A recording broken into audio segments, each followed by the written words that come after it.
Hello students, how are you? Welcome to my channel educational scholar. ठीक है, मेरा नाम डॉक्टर सोबिया। लास्ट लेक्चर में मैंने आपको बायोकेमिस्ट्री के बारे में बताया था, जिसमें हमने कुछ मेन टर्म्स के बारे में, लिविंग ऑर्गेनिजम्स के बारे में, cytoplasm, cytoskeleton and different organelles के बारे में बताया था। ठीक है, उसके बाद मैंने एंड किया था कि डिफरेंट एनर्जी सोर्सेज, जिसमें sunlight was the direct source of energy. Second हमने बताया था कि कार्बन सोर्सेज को यूटिलाइज़ करते हैं। ठीक है, अभी मैं मज़ीद कुछ बायोकेमिस्ट्री टर्म, जिसमें आपके elements of life, biological molecules, thermodynamics यानी energy transformation, different kinds of biochemical reactions and chemical and molecular evolutionary relationship इसके अंदर शामिल होगी। Elements of life, for example different elements जो हैं hydrogen, oxygen, nitrogen and phosphorus, they are very important. ठीक है, metal ions, potassium, sodium, calcium, magnesium, ये जो हैं डिफरेंट मेटाबॉलिक पाथवेज में बहुत रोल प्ले कर रहे हैं। टुगेदर ऑलमोस्ट 30 एलिमेंट्स जो हैं वो लाइफ के लिए एसेंशियल हैं। यहाँ पे आपको पीरियोडिक टेबल ही एक्सप्लेन कर दिया गया है, जिसमें आपको तमाम किस्म के एलिमेंट्स दिखा दिए गए हैं। ठीक है, इसमें से बल्क ऑफ एलिमेंट्स जो हैं आपको और ब्राउन कलर में, जबकि ट्रेस एलिमेंट्स जो कि माइन्यूट अमाउंट में समटाइम्स आपको रिक्वायर होते हैं, वो आपको येलो कलर के अंदर शो कर दिए गए हैं। कंपोजिशन ऑफ लाइफ, बायोमॉलिक्यूल्स जो हैं mostly they are carbon based. Carbon के अंदर ये कैपेबिलिटी मौजूद है कि ये डिफरेंट मॉलिक्यूल्स के डिफरेंट के साथ इजीली अटैच हो सकता है, और इसके अलावा इसकी बॉन्डिंग भी हो सकती है। फॉर एग्जांपल आप यहाँ पे देखो, कार्बन जो है हाइड्रोजन के साथ अटैच हो सकता है। It can attach with the oxygen, it can attach with the nitrogen, it can attach with another carbon. ठीक है, और इसके अलावा बॉन्डिंग देखो, ये सिंगल बॉन्ड भी बना सकता है, कार्बन कार्बन डबल बॉन्ड भी हो सकते हैं, carbon to carbon single triple bond भी हो सकते हैं। ठीक है, इसके अलावा जब ये नाइट्रोजन, ऑक्सीजन वगैरह के साथ अटैच होता है, तब भी बॉन्डिंग सिंगल से लेके ट्रिपल तक मूव की जा सकती है। यानी कार्बन के पास बहुत ज़्यादा कैपेबिलिटी, या क्यों कह लो कि इसकी नेचर बहुत ज़्यादा वास्ट होती है। ठीक है, यहाँ पे आपको डिफरेंट फंक्शनल ग्रुप्स के बारे में दिखा दिया गया है कि बायोलॉजिकल मॉलिक्यूल्स में डिफरेंट फंक्शनल ग्रुप्स, और फंक्शनल ग्रुप्स की बेस पे वो डिफरेंट किस्म के फंक्शंस परफॉर्म कर रहे हैं। जैसे यहाँ पे थायोएस्टर, जिसमें कार्बोनाइल ग्रुप के साथ आपका सल्फ़र अटैच है, अमाइडो जिसमें अमाइनो ग्रुप आकर अटैच हो गया है कार्बोनाइल ग्रुप के साथ, अनदर अमाइडो, ठीक है, जिसमें हाइड्रोक्सिल ग्रुप भी साथ इधर दिखा दिया गया है। ठीक है, फॉस्फोएनहाइड्राइड यानी फास्फोरस ग्रुप प्रेजेंट है, phosphoryl imidazole means ring like structure present होता है, डायरेक्ट अमाइनो यानी डिफरेंट किस्म के फंक्शनल ग्रुप्स हैं जो कि लाइफ के अंदर, या यू कह सकते हो कि डिफरेंट मेटाबॉलिक पाथवेज के अंदर अपने डिफरेंट किस्म के रोल्स प्ले कर दिए जाते हैं। यहाँ पे ऊपर सिंपल स्ट्रक्चर दिखा दिया गया, और नीचे इन्हीं का आपको ball and stick model explain कर दिया गया है। ठीक है, इसके अलावा आप कह सकते हो कि this figure include major functional groups. ठीक है, जो कि ज़्यादातर यूज़ होते हैं। कार्बन जो है हाइड्रोक्सिल के साथ यूटिलाइज़ कर सकता है, कार्बोनाइल, कार्बोक्सिल जिसमें कार्बोनाइल और हाइड्रोक्सिल दोनों प्रेजेंट हैं, इमीनो जिसमें कार्बन टू डबल बॉन्ड के साथ NH के साथ, अमाइनो सिंगल बॉन्ड के साथ, थायोल मीन जिसमें सल्फ़र प्रेजेंट है, फॉस्फेट जिसमें फॉस्फेट ग्रुप आके इसके साथ अटैच हो गया है, पायरोफॉस्फेट यानी मल्टीपल फॉस्फेट ग्रुप्स और हाइड्रोक्सिल भी साथ आके इसके साथ अटैचमेंट इसकी हो चुकी है। ठीक है, लेफ़्ट साइड पे यहाँ पे आपको स्ट्रक्चर्स दिखा दिए गए हैं, यहाँ पे राइट साइड पे आपको उनके नेम्स दिखा दिए गए हैं, और बिल्कुल एक्सट्रीम लेफ्ट पे आपको ionised form favoured in aqueous solution यानी एक्वस सॉल्यूशन के अंदर जिस तरह वो आइसोटोनिक फॉर्म में, जिसमें पॉजिटिव और नेगेटिव चार्जेस एक दूसरे के इफेक्ट को बैलेंस करते हैं, या पॉजिटिव फॉर्म में या नेगेटिव फॉर्म में, किस फॉर्म में वो लाजमी प्रेजेंट होंगे। ठीक है, वो आपको दिखा दी गई है कि इधर नेगेटिव फॉर्म में प्रेजेंट हैं, या पॉजिटिव फॉर्म में ओवरऑल चार्ज प्रेजेंट है, या पॉजिटिव और नेगेटिव ने एक दूसरे के इफेक्ट को बैलेंस किया हुआ है। स्ट्रक्चर ऑफ बायोमॉलिक्यूल, बस स्ट्रक्चर बहुत ज़्यादा इंपॉर्टेंट है। ठीक है, फंक्शन क्योंकि स्ट्रक्चर होगा तो उसी की बेस पे फंक्शन परफॉर्म करेंगे। यहाँ पे आपको फंक्शन ऑफ मॉलिक्यूल्स उन्होंने कहा कि 3 डायमेंशनल स्ट्रक्चर पे एक मॉलिक्यूल्स का सिस रेटिनल और ट्रांस रेटिनल दोनों फॉर्म्स दिखा दी गई हैं। ठीक है, सिस और ट्रांस की वजह से उनकी कन्फिग्रेशन भी डिफरेंट हो गई है। सिस का मतलब होता है कि जैसे यहाँ पे देखो आपको दिखा दिया गया है कि 11 और 12 स्पोर्स तो ये एक ही साइड पे प्रेजेंट हैं। ट्रांस का मतलब होता है जब डबल बॉन्ड के अपोजिट साइड पे दो चीज़ें प्रेजेंट होंगी तो उन्हें हम ट्रांस के अंदर कंसीडर करते हैं।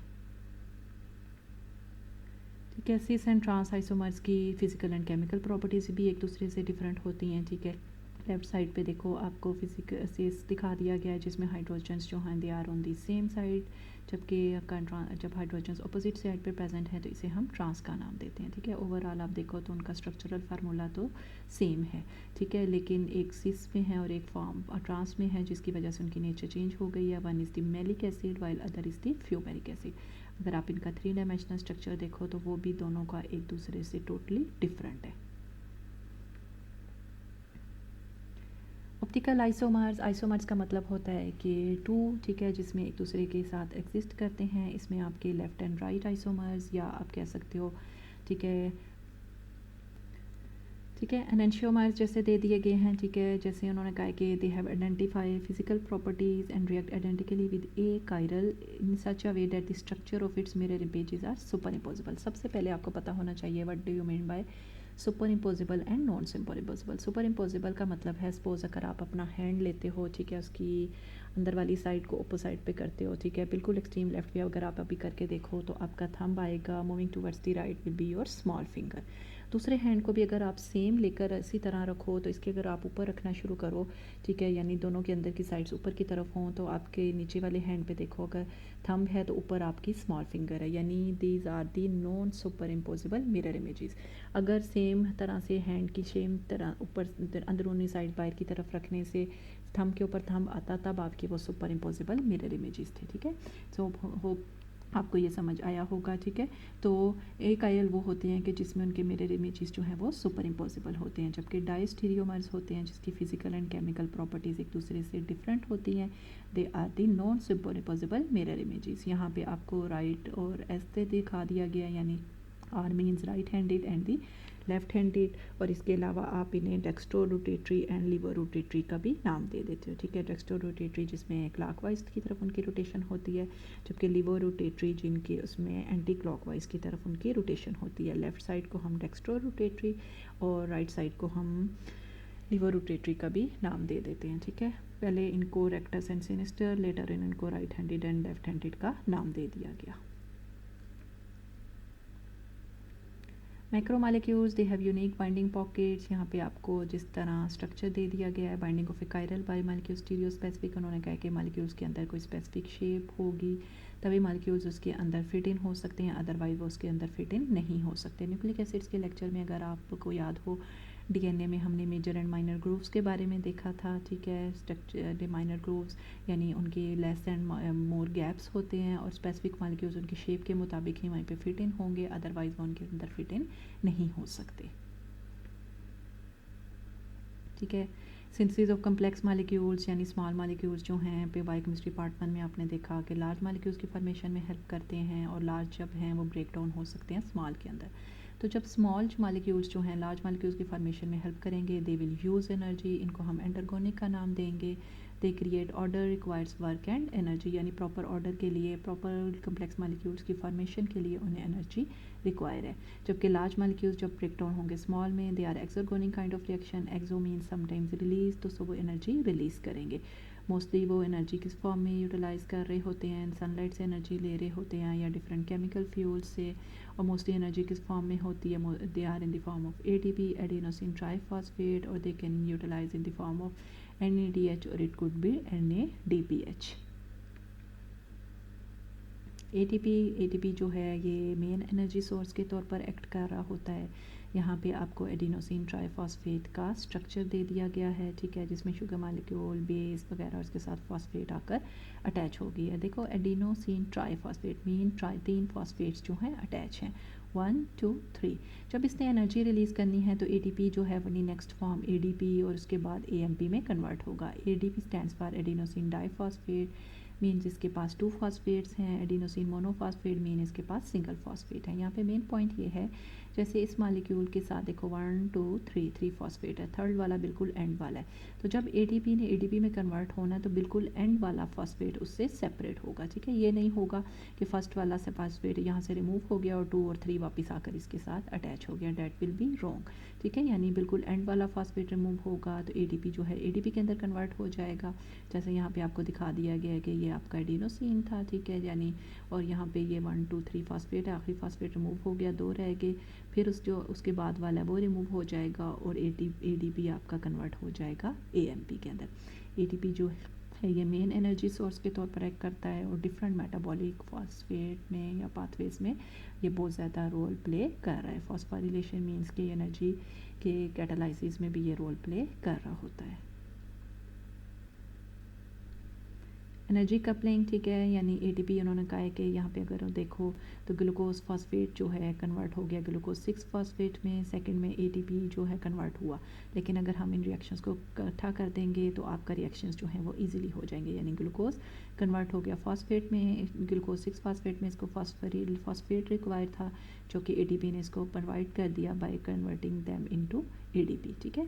तो अगर सेपरेट रिएक्शन 1 देखो तो डेल्टा G1, ठीक है, अगर गिब्स फ्री एनर्जी को देखो से रिएक्शन 2 इज DT2, लेकिन थर्ड रिएक्शन में हमने इन दोनों को कंबाइन कर दिया, G3 is equal to combination of G1 and G2। So you can say high energy molecule ATP reacts directly with the metabolite that needs activation, यानी different processes में activation में या एनर्जी के सोर्स पर act करने में ATP बहुत ज़्यादा मेन रोल प्ले कर रहा है, ठीक है। सो रिएक्शन रेट के अगर बारे में हम देखें, ठीक है, टेम्परेचर, स्टेबिलिटी ऑफ मैक्रोमॉलिक्यूल्स जो है वो इंपॉर्टेंट है, हाई कंसनट्रेशन ऑफ रिएक्टेंट्स इसमें इंपॉर्टेंट है, रिएक्टेंट्स होंगे तभी आपकी प्रोडक्ट्स बनेंगे, रिएक्टेंट्स नहीं होंगे तो प्रोडक्ट्स भी नहीं बन सकेंगे। Change the reaction by coupling to a fast one enzymes में, और लो एनर्जी एक्टिवेशन, जिस तरह आप देखोगे एंजाइम्स जब रिएक्ट करेंगे तो एक्टिवेशन एनर्जी के बैरियर को कम कर देंगे ताकि रिएक्शंस जो हैं वो जल्दी से बढ़ सकें, और इस चीज़ को हम कैटालाइसिस का नाम देते हैं। Means catalyst is a compound that increases the rate of the chemical reaction. Mostly जो एंजाइम्स हैं वो एक्टिवेशन एनर्जी को लोअर डाउन करते हुए कैटालिस्ट के तौर पर एक्ट करते हुए रिएक्शंस को फास्ट करने में हेल्प करते हैं। एंजाइम्स का रिएक्शन भी आपको डिस्क्रिप्शन में मिल जाएगा, ठीक है। लेक्चर कैटालाइसिस में आपको एक्सेलरेशन अंडर माइल्ड कंडीशंस, यानी कैटालिस्ट इस तरह से वर्कआउट करते हैं, ये ना हो कि आपके जो मेट पाथवे हो रहा है वो डिस्टर्ब हो जाए, पाथवे को डिस्टर्ब किए बगैर सिर्फ उनकी फास्ट होने में हेल्प करते हैं। और इसके अलावा कैटालिस्ट जो हैं वो स्पेसिफिक होते हैं, यानी स्पेसिफिक काइंड ऑफ कैटालिस्ट या स्पेसिफिक काइंड ऑफ एंजाइम्स जो हैं वो स्पेसिफिक काइंड ऑफ रिएक्शंस में ही हेल्प करते हैं। ट्रांजिशन स्टेट यहाँ पे आपको दिखा दिया गया है कि जब कैटालिस्ट यूज़ कर रहे हैं और कैटालाइज नहीं यूज़ कर रहे। जब कैटालाइज यूज़ नहीं कर रहे, डेट से अनकैटालाइज रिएक्शन सबस्ट्रेट जो है वो कन्वर्ट हो रहा है प्रोडक्ट में। एक्टिवेशन एनर्जी का देखो ब्लैक कलर में शो किया गया कि एरियर कितना ज़्यादा है, लेकिन जब एंजाइम यानी कैटालिस्ट के तौर पर एक्ट करता हुआ इसके साथ पार्ट बन गया, it helps in the formation of enzyme substrate complex, later on enzyme product formation, enzyme दोबारा आपको गेन हो जाएगा और सबस्ट्रेट जो है कन्वर्ट हो जाएगा प्रोडक्ट में। इट्स ए कैटालाइज रिएक्शन, और इस वक्त देखो आपका इनएक्टिवेशन एनर्जी का बैरियर भी कितना डाउन हो गया है, ठीक है। सो डिफरेंट रिएक्शंस के दौरान डिफरेंट आपके metabolic pathway which will include both catabolic and anabolic energy flow जो है वो बहुत ज़्यादा इंपॉर्टेंट है। यहाँ पे आप देखो एनाबॉलिज्म और कैटाबॉलिज्म दोनों आपको दिखा दिए गए हैं। Carbohydrates, fats and proteins, catabolism जब ब्रेक डाउन होती है, ठीक है, कार्बन डाइऑक्साइड, वाटर या अमोनिया के they can converted into amino acid, sugars, fatty acids and nitrogen species, ठीक है। और जब एनाबॉलिज्म होती है तो दोबारा ये वापस आपको जैसे अमाइनो एसिड्स मिलके प्रोटीन्स की फॉर्मेशन में, शुगर्स मिलके पॉलीसैकेराइड्स की फॉर्मेशन में, फैटी एसिड्स मिलके लिपिड्स की फॉर्मेशन में, और नाइट्रोजन बेसिस मिलके आपको न्यूक्लिक एसिड्स की फॉर्मेशन में हेल्प करते हैं। And these all 4 kind of the biomolecules जो कि आपके बायोकेमिस्ट्री में बहुत ज़्यादा इंपॉर्टेंट हैं और ओवरऑल तमाम मेटाबॉलिक पाथवेज के कैरी आउट होने में आपको हेल्प आउट कर रहे हैं। और इसी दौरान आप देख सकते हो कि जब एनाबॉलिज्म होती है तो ये एनर्जी को यूटिलाइज़ करते हैं इन द फॉर्म ऑफ एटीपी, ठीक है, NADH, NADPH और इट कुड बी FADH2, ठीक है। और जब कैटाबॉलिज्म होते हैं तो एनर्जी ब्रेक डाउन होती है ATP in the ADP, NAD, NADP या FAD की फॉर्म में। सेंट्रल डॉगमा ऑफ बायोकेमिस्ट्री, जिसे आप central dogma of molecular biology का भी नाम देते हो, ये भी बायोकेमिस्ट्री में बहुत ज़्यादा इंपॉर्टेंट है। इसमें DNA जो है RNA में और RNA लेटर और प्रोटीन के अंदर कन्वर्ट हो जाता है। DNA जिसका फंक्शन है जी स्टोर इन्फॉर्मेशन को स्टोर करता है, ठीक है। By the process of transcription it get converted into RNA which will be the form of the messenger RNA which can transmit information to translate for the formation of different kinds of proteins, ठीक है। इनके बारे में transcription और translation के lectures की description में link मौजूद है। इसके अलावा आपके बायोकेमिस्ट्री में pH स्केल बहुत ज़्यादा इंपॉर्टेंट है। pH means the negative logarithm of the hydrogen ion concentration, ठीक है। अगर पीएच मोस्टली इसका स्केल 0 से लेके 14 तक अप्लाई करता है, जिसे हम 7 को न्यूट्रल का नाम देते हैं। इससे लेस वाले आपके एसिडिक के अंदर आ जाते हैं, मोर वाले आपके बेसिक के अंदर आ जाते हैं। और अगर 0 से लेस या 14 से हाई की बात करें, that will be considered under the term extremely acidic as well as the extremely basic. Sum of pH and pH is equal to 14। PH जो है ये कंट्रोल करती है डिफरेंट फंक्शंस को। मोस्टली चीज़ों की पीएच जो है, क्योंकि तमाम और चीज़ें जो हैं वो अपनी स्पेसिफिक पीएच के अंदर काम करेंगी। ठीक है, यहाँ पे अगर आप देखो न्यूट्रल पीएच के अंदर आपके sea water, human blood, tears, milk and saliva की एग्जांपल्स दे दी गई हैं। जब आप बेसिक पीएच के अंदर आते हो, जिसमें आपकी household bleach, household ammonia वगैरह इन्वॉल्व हैं। एसिडिक के अंदर आपकी black coffee, tomato juice, lemon juice, gastric juice वगैरह इन्वॉल्व हैं। अगर आप ह्यूमन ब्लड की पीएच की बात करो, डेट्स मोस्टली 7.4। ठीक है, pH of the cytosol mostly cells की अप टू 7.4 ही होती है। लेकिन जो लाइजोसोम्स हैं वहाँ पे पीएच जो है वो 5 हो सकती है, बिकॉज जो उनके स्पेसिफिक काइंड ऑफ एंजाइम्स हैं वो 5 पीएच के अंदर ही काम कर रहे होते हैं। तो सिंपल वर्ड्स में आप यूँ कह सकते हो कि तमाम एंजाइम्स जो हैं या तमाम ऑर्गेनल्स जो हैं वो अपनी स्पेसिफिक रेंज ऑफ पीएच के अंदर आइदर न्यूट्रल, एसिडिक और बेसिक पीएच के अंदर काम कर रहे होते हैं। न्यूट्रल वाले एसिडिक के अंदर या बेसिक के अंदर वर्कआउट नहीं करेंगे, बेसिक वाले न्यूट्रल और एसिडिक के अंदर वर्कआउट नहीं करेंगे। स्पेसिफिक पीएच होगी तो एंजाइम्स और ऑर्गेनल्स ठीक तरीके से वर्कआउट करेंगे। पीएच चेंज होने से उनकी एक्टिविटी भी चेंज हो जाती है। नेगेटिव पीएच, यस, जब आप 0 से लेस या 14 से हाई की तरफ जाते हो, उसे आप एक्सट्रीमली एसिडिक या एक्सट्रीमली बेसिक का नाम दे देते हो। Example of acid mine run of with pH of -3.6। ठीक है।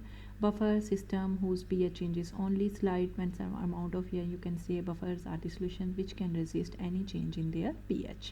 बफर किस तरह से वर्कआउट करते हैं? ठीक है, addition of hydrogen and hydrogen hydroxyl concentration ions जो हैं कंज्यूम हो जाती हैं और इसका पीएच पे जाके कोई इफ़ेक्ट नहीं होता। ठीक है, ये तमाम बेसिक टर्म्स थी जो कि बायोकेमिस्ट्री के दौरान आपको ऑन एंड ऑफ आपका इनसे ताल्लुक़ होगा। ठीक है, आपको इनकी ज़रूरत पड़ेगी।